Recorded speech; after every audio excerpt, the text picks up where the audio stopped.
कुछ 4 चीजें जो आपको अवॉइड करनी है। एक तो ग्रामर पढ़ने का इस समय पे कोई आवश्यकता आपको नहीं है। ग्रामर 2-4 नंबर की मुश्किल से आती है, पैसेज के अंदर आती है, वो भी अलग से नहीं आती। तो उतनी ग्रामर आपको आती है, उतनी आपने बचपन से पढ़ी है कि आप पैसेज में से ढूंढ के कोई शब्द का मीनिंग निकाल पाए, या वो हो जाएगा आपका। तो ग्रामर अलग से पढ़ने पे टाइम अब मत दीजिएगा, अब समय जा चुका है।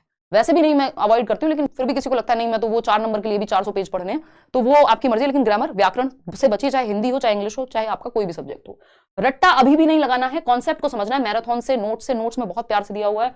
लैक ऑफ स्पीड, ओएमआर की अगर प्रैक्टिस नहीं की, 2.5 घंटा लगता बहुत ज्यादा है 150 क्वेश्चन के लिए, लेकिन क्योंकि 4 पैसेज हैं सॉल्व करने को, पेडागोजिकल क्वेश्चन है जिनमें टाइम लगता है, मैथ्स भी है अगर आप पेपर 1 की बात कर रहे हैं, एसएसटी वगैरह, फिर एनसीईआरटी के नोट्स आप पढ़ेंगे अगेन, तो स्पीड की कमी नहीं होनी चाहिए। उतनी प्रैक्टिस करके जाइए। ऑफलाइन पेपर में स्पीड बहुत महत्वपूर्ण है, क्योंकि आपको गोले भरने हैं, है ना।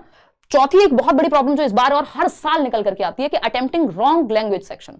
आपको लैंग्वेज 1 लैंग्वेज 2 दोनों होती हैं, तो जब आप वो जो 4th वीक में जब आप वो कर रहे हैं ना, लास्ट के 2 हफ्ते में ओएमआर भरने की प्रैक्टिस, उस टाइम पे प्रीवियस ईयर के कम से कम 2 सेट सब करेंगे, और वो प्रीवियस ईयर प्रॉपर निकालिए जिसमें लैंग्वेज 1 भी 2 जगह दी हुई है और लैंग्वेज 2 भी 2 जगह दी हुई है। और उस टाइम पे ध्यान रखिए कि आपने अपने पेपर में लैंग्वेज 1 चुना था हिंदी को, या लैंग्वेज 2 चुना था, क्योंकि 2 जगह हिंदी मिलेगी, 2 जगह इंग्लिश मिलेगी। तो आपको वहां पे ही ये प्रैक्टिस हो जाएगी अगर आपने मॉक टेस्ट ठीक से दिए हैं। यानी प्रीवियस ईयर का प्रॉपर प्रिंट निकालो सीटेट की वेबसाइट से, वो लगाओ क्वेश्चन, उससे आपको पता लगेगा कि आप गलत लैंग्वेज सेक्शन नहीं भरेंगे।